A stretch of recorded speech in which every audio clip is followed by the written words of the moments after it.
Après l'Aston Martin V12 Vantage S, voici une voiture qui pourrait bien me faire rêver pour un futur éventuel remplacement.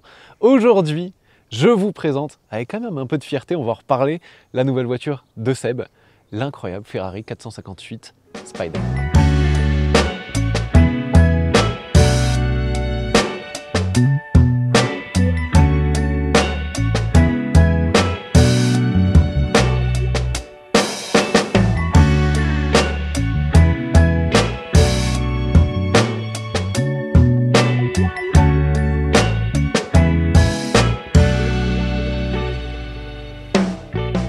Salut Seb! Oh, ça va? Ça va et toi? Ça va, tranquille. J'ai trop hâte que tu testes la voiture et tu vas être la première personne pour la conduire, à part moi. Alors, tout d'abord, félicitations. Merci. Parce que quand même, j'y réfléchissais quand j'ai pris la route pour venir ici, je me disais, on a commencé tous les deux, ados, en train de faire du car spotting. Rêver de ce genre de voiture. Aujourd'hui, moi j'ai acheté la voiture de mes rêves, la V12 Vantage S, et toi t'as acheté la caisse de tes rêves, la 458 Spider.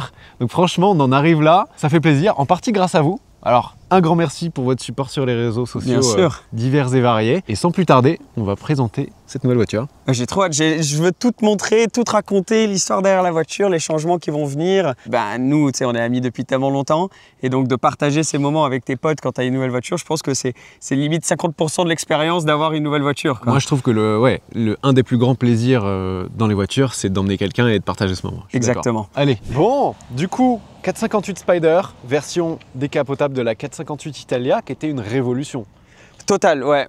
C'est une voiture qui a vraiment ouvert la porte vers une nouvelle ère pour Ferrari. En termes de design, bien sûr, bon, il y a la motorisation que tout le monde connaît, mais surtout le double embrayage aussi, qui est apparu. À mon goût, c'est une des voitures esthétiquement les plus jolies, je pense, des derniers 20 ans de chez Ferrari. Je trouve que parfaite. Ouais, elle est vraiment réussie, que ce soit de l'avant comme ça ou du 3/4 arrière. On en discutait juste avant qu'on commençait à filmer. Prenez quelques photos. Ouais. Alors celle-ci, la config, c'est classique.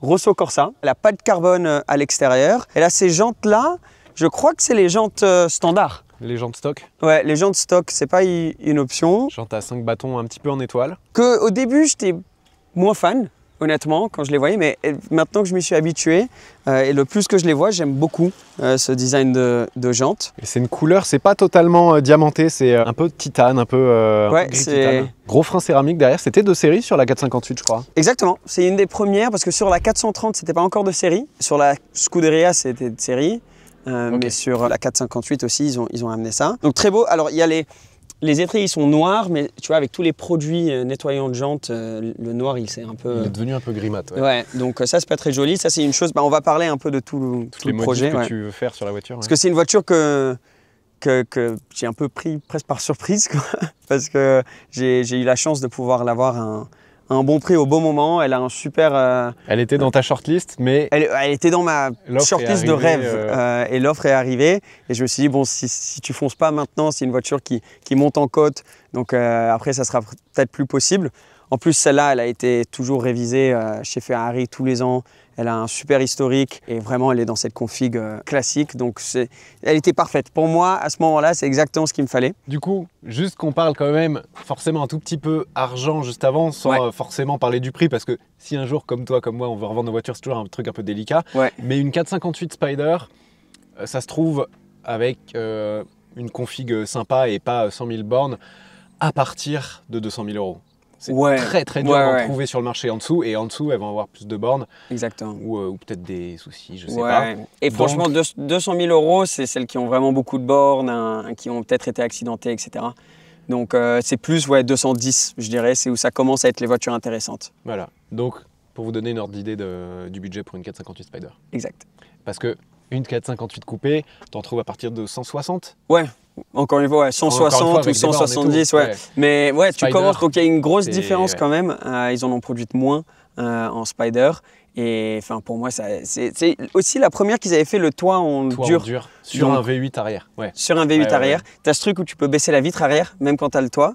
Donc ça, c'est sympa. Donc même quand il pleut, tu peux baisser la petite vitre là et avoir la sonorité du moteur qui arrive directement. Et puis aussi, c'est un des rares Spider, donc quand le toit est fermé, on dirait un coupé, c'est très beau. Exactement. Parfois les Spider, F430 Spider, Modena, les générations d'avant, toit fermé, c'est pas très joli la capote. Alors, et je dis pas juste ça, bon, c'est bien sûr une des raisons pour laquelle j'ai acheté une Spyder, mais je trouve limite, avec le toit fermé, je préfère la ligne de la Spyder au coupé. Au coupé. Je sais pas, ça coupe plus, tu as cette ligne-là qui est plus directe.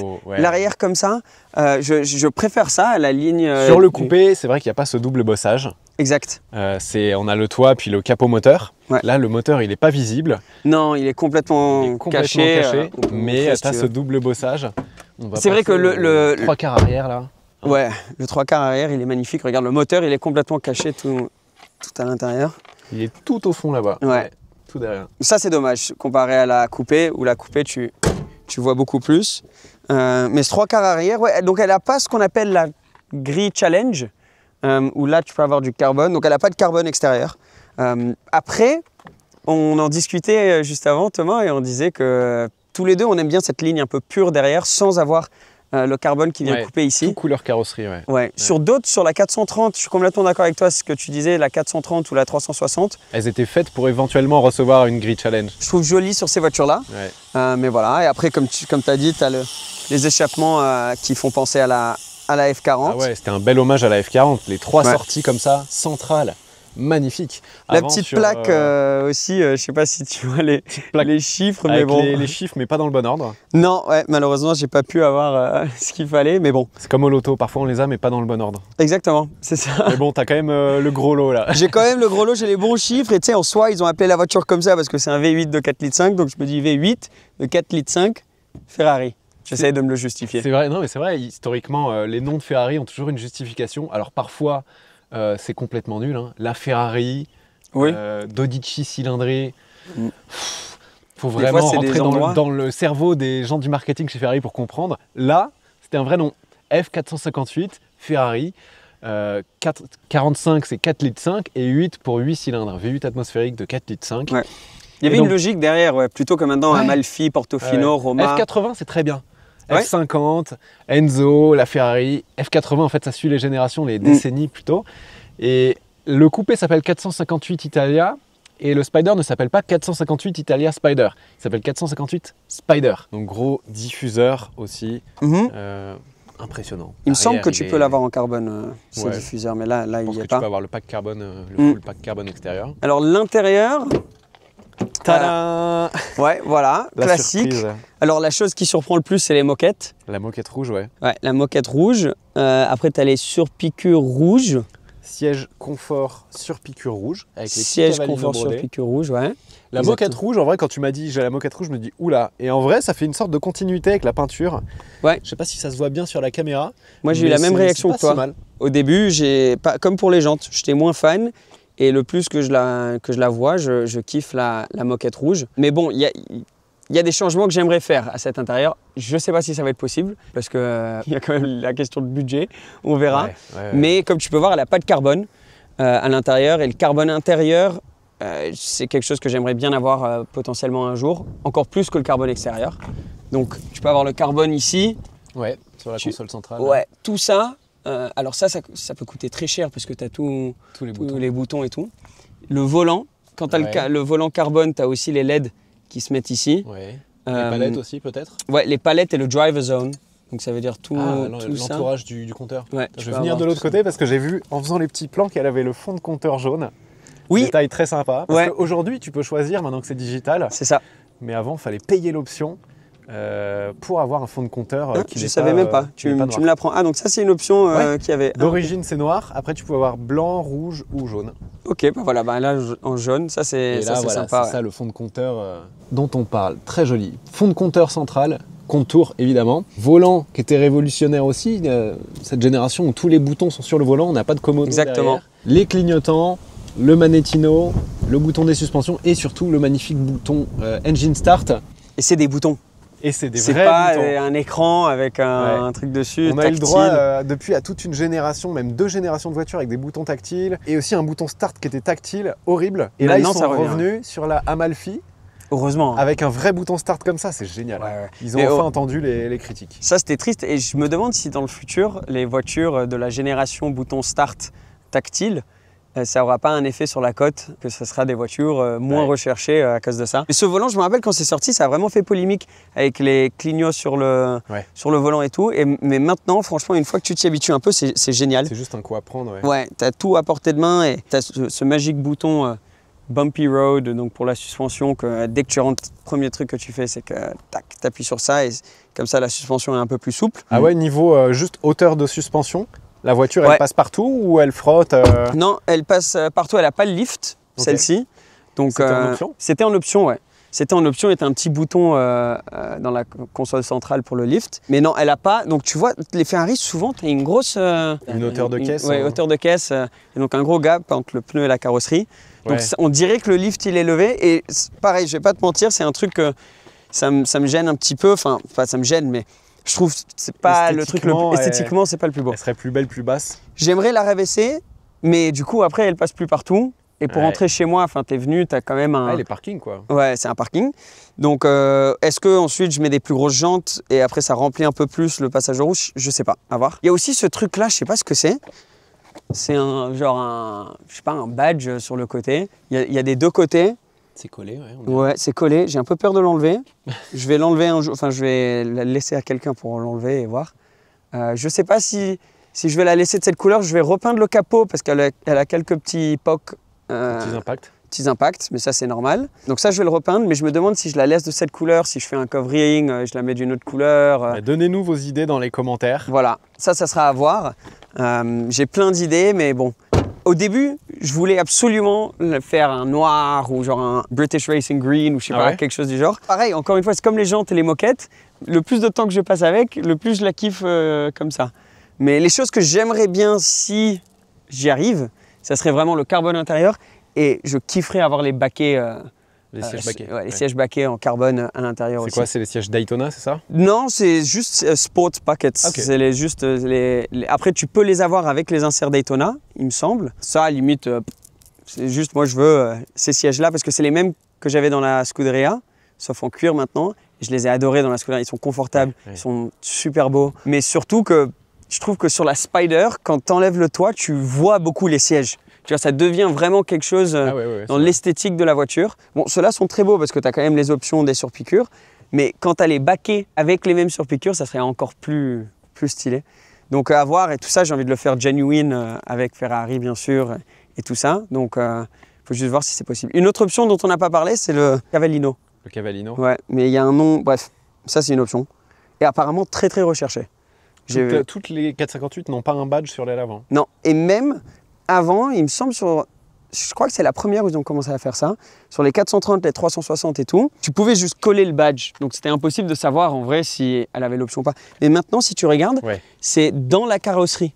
Tu vois? Il est un peu reculé dans la carrosserie. Il est reculé dans la carrosserie. Donc si tu t'en achètes un et que tu le colles, ben ça se voit. Là, c'est pas la même aile en fait. C'est pas la même aile, exactement. Donc tu dois remplacer toute l'aile si tu veux avoir cette option-là. Un vrai truc, Ouais. Et après, tu as l'option de l'avoir peint carrément. Et là, c'est peint à la main, mais ça, c'est une option, je sais pas combien. Mais du coup, quand tu vois, j'ai parlé avec Raoul et d'autres personnes qui sont vraiment dans l'industrie revente de voitures, ils ont dit les choses vraiment, avoir les options qui sont recherchées. Enfin, plusieurs trucs, mais parmi ça, c'était les badges comme ça sur le côté. Une bonne chose à avoir. Bon, on va faire un tour? Ouais, bah, c'est toi qui roule. Hein. Donc, voilà la clé à l'ancienne. Ah, j'adore. La vraie clé. Ça, c'est la vraie clé. Ferrari. Ouais. Ça, tu peux ouvrir et fermer la voiture et ouvrir le coffre. Ce qui est pratique. Ça, c'est la vraie clé, j'adore. Mais elle marche tu dois être vraiment proche. Ah ouais? C'est chaud quand t'es à 3-4 mètres et ça marche plus. Il faut vraiment que tu t'approches de la voiture. C'est italien, c'est italien, voilà. Défauts, mais bon, on lui pardonne. Ouais.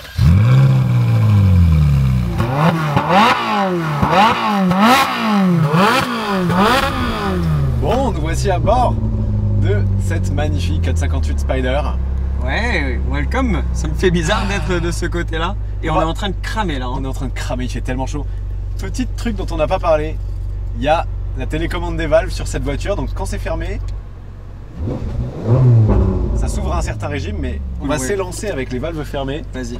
Pour montrer qu'en fait, de stock d'origine. En fait, c'est soit à 3500 tours ou avec la pression accélérateur, tu vois. C'est très discret, mais quand on l'ouvre, même coup, à basse vitesse, tu peux profiter du son. C'est ça, c'est magnifique. Et qu'est-ce qu'il est beau ce son. j'adore, c'est que c'est un V8 très linéaire et tu peux lui faire ses gammes. Tu vois, tu montes en régime sans forcément aller vite tout de suite. Ouais. Oh. Et elle prend quoi? Magique. 8500 tours minute. 8500, ouais, t'imagines? Incroyable. 8500, t'es en double embrayage aussi. C'est downshift. Moi, t'as double embrayage, les changements de rapport sont magiques. Ouais. L'accélérateur est très sensible quand même. Ouais, t'as vu? Après, là, j'ai vu qu'elle était en race. Peut-être en sport, il est un peu moins sensible. Ouais, en sport, c'est un peu plus chill. C'est surtout pour tout ce qui est traction et tout, race. C'est comme si t'étais moitié. Ouais. C'est comme si t'étais moitié off presque. Oh là là là là là. Donc c'est une vraie supercar à 100%, mais avec un châssis quand même orienté un petit peu GT. Ouais. Les Ferrari en général c'est plutôt confortable. Et le châssis, il est tellement prévisible. Aussi, elle te communique tellement ce qui est en train de se passer. Bon là on a les pneus, un énorme bus. On a les pneus presque d'origine quoi, donc ils sont un peu morts. Ouais, elle date de quelle année la voiture? Elle est 2012. 2012, ok. Ouais, 2012 celle-ci. Je sais pas de quand à quand ils ont produit, mais je crois que c'est quand même assez tôt dans la production. Je crois qu'ils ont commencé peut-être en 2011, okay. 2010, 2011. Avec les 458 Italia peut-être et les Spider un peu après. Mais ouais, non, à rouler, elle est juste... C'est le cumulé de tout qui se met ensemble qui la rend juste très agréable et elle est magique. Alors je sais pas si tu connais, sur ma chaîne, il y a un truc qui s'appelle le test du petit muret. Quand il y a un petit muret, on s'arrête à côté, on ouvre la fenêtre côté muret et on fait le test du petit muret. Oh là là, c'est magnifique. C'est un Atmo. C'est tellement... pour moi, la 488, elle a progressé en performance, mais elle a régressé à tous les autres niveaux. Ouais. Même en look. Mais bon, ça c'est perso. Ouais, ça c'est les goûts et les couleurs. Après, tu sais que c'est très recherché maintenant.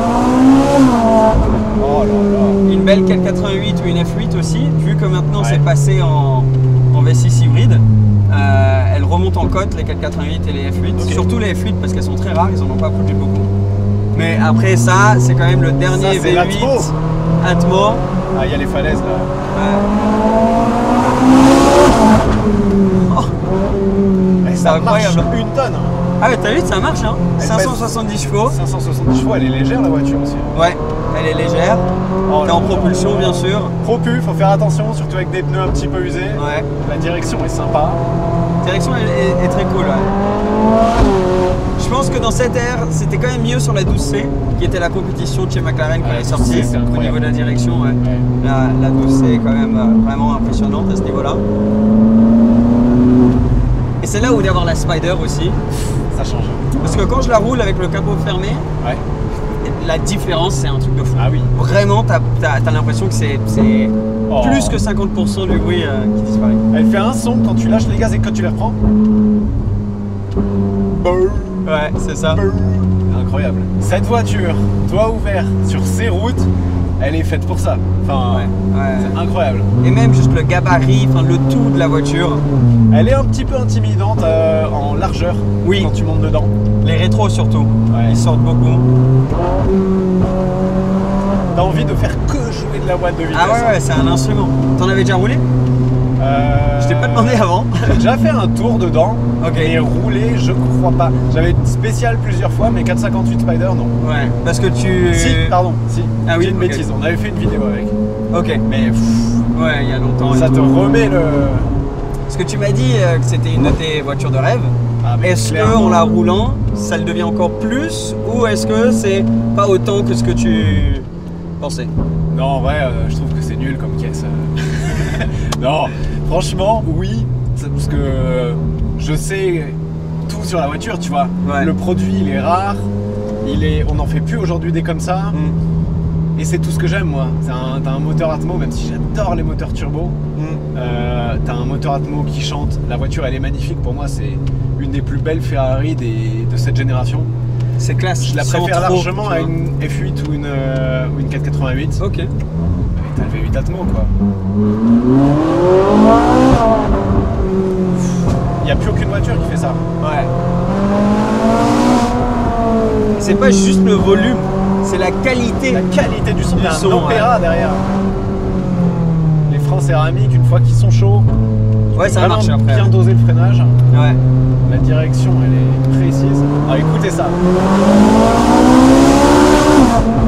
Oh, oh là là. Mamma mia! Mamma mia, exactement. Oh! Et Quand tu montes, dans les hauts régimes, ça fait un truc. Elle aspire tous les retours.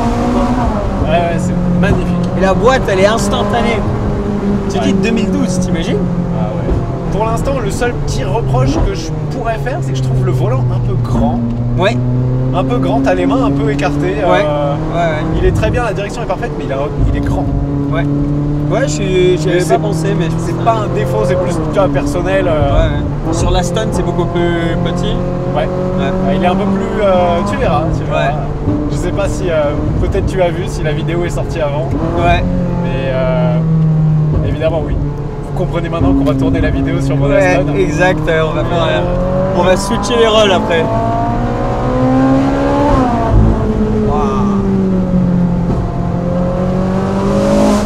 C'est vraiment quand tu mets de la pression sur l'accélérateur, ça fait ce bruit de souffle. Ouais. T'as vu? C'est fou. Et c'est les downshift aussi, vas-y maintenant. Ah oui, mais j'étais pas en race. Ah oui. Erreur de débutant. Erreur de débutant, parce que ça change la boîte chez Ferrari le mode. Oh, ouais, tu vois, voilà. C'est ça, on est pas régime. Ouais. 35 km/h. T'en profites autant. Ah, c'est un kiff, franchement. Toi, je t'ai raconté l'histoire, mais en gros, cette voiture, c'était un ami qui l'avait, il voulait la vendre. Et il me dit, on hésitait, on en parlait et tout. On était à un déj. Et il me dit, tu sais quoi, Seb, prends-la. Et tu vois ce que t'en penses. Et lui, il savait très bien à quel point c'était une voiture incroyable. Il savait si je la roulais. Il savait que t'allais l'acheter. C'était épique. Je la prends, je fais 15 minutes. Et honnêtement, je me disais, bon, c'est pas, vas-y, c'est bon, je la prends. Ah ouais, les downshift, ils sont mieux là en race. Ouais, les downshift, elle est large quand même. Ouais, elle est quand même très large. Wouhou! Et t'as pas besoin de plus de puissance, hein. Non, 570, c'est déjà large. Ouais. Suffisant pour pas dire trop sur des petites routes, parce que elle me fait transpirer des mains. Ouais. Et je pense que t'as aussi ce truc des pneus dans la tête. Ouais. Parce que moi je l'avais aussi et je me suis fait avoir une ou deux fois. Ah ouais, en mettant du gaz un peu. Et c'est fou à quel point les pneus, si t'as pas les bons, ça change une voiture. Ça change complètement. Ouais. Ah, ça me fait du bien d'entendre un bon V8 Atmo. Ouais. Puis, enfin, V8 Atmo Ferrari quoi. Enfin, on va pas se le cacher, il y a toujours un truc spécial à avoir ce blason devant les yeux là. C'est comme la clé. Quand tu vois la clé à la maison, ça te fait un truc quoi. Et tu sens que le moteur oh là là, il est vivant! Ouais. Il est vivant. Tellement reconnaissable aussi. Et puis, ce qu'on disait aussi tout à l'heure, les voitures d'aujourd'hui, elles sont plus puissantes, plus performantes, mais elles sont fades. Ouais. Elles sont fades. Elles font pas ça. Ouais. Elles vont plus vite, mais elles font pas ça. T'as besoin de rouler à 200 pour t'amuser avec, c'est dangereux. Là, tu t'es mis en bumpy road ou en normal? Ouais. Oh là là là là là là là. Oh là là. C'est incroyable. C'est incroyable et je pense que je vais m'arrêter juste là parce que je vais trop prendre la confiance après. Ah, bah je suis content pour toi que t'aies pu ça vivre un peu ce rêve. Confirme que ça c'est mon next goal. Un jour. Ouais. Ah ouais. Ah bah mec, ça serait trop cool qu'on en ait ensemble en même temps. Ah ouais. J'ai déjà mon goal actuel donc je vais essayer de la savourer un petit peu. Oui, non, il faut, remplacer, mais... Bah moi je compte la garder un bout de temps celle-là donc. Après je dis ça à chaque fois. Hein. Ouais, peut-être un jour je te la vendrai. Ouais. Franchement, merci de m'avoir fait confiance pour que je conduise ta voiture. Je crois que tu as conduit toutes mes voitures, non? Quasiment. Quelques-unes, ouais. Je dis ça comme s'il y en avait 40 000, il n'y en a pas tant que ça, mais t'en as conduit plusieurs. Ouais. Félicitations encore. Merci. C'est incroyable. Franchement, je me répète, mais on a commencé au car spotting et now we're here. On est là. Ouais. C'est... Après, le trajet, il a été long quand même. Hein. Ça fait plus de 10 ans, mais ça a été incroyable. Ouais. Incroyable. Et voilà. Ben écoute, je vous invite, si vous ne le suivez pas encore, à suivre Seb pour suivre toutes ses aventures parce que il n'y a pas que la 458, il y a la vieille Mustang que j'adore aussi. Il y a d'autres caisses, d'autres aventures. Et puis, je sais pas quand est-ce qu'on se recroise, mais c'était cool. Bah écoute, merci à toi. Je suis très content que tu aies pu tester la voiture. Merci de m'accueillir sur ta chaîne de nouveau. Et merci à vous d'avoir regardé la vidéo. J'espère que vous kiffez. Mettez en commentaire ce que vous en pensez de ce nouveau bijou. Je pense qu'ils seront pas trop méchants. À la prochaine. Ciao, ciao. Ciao.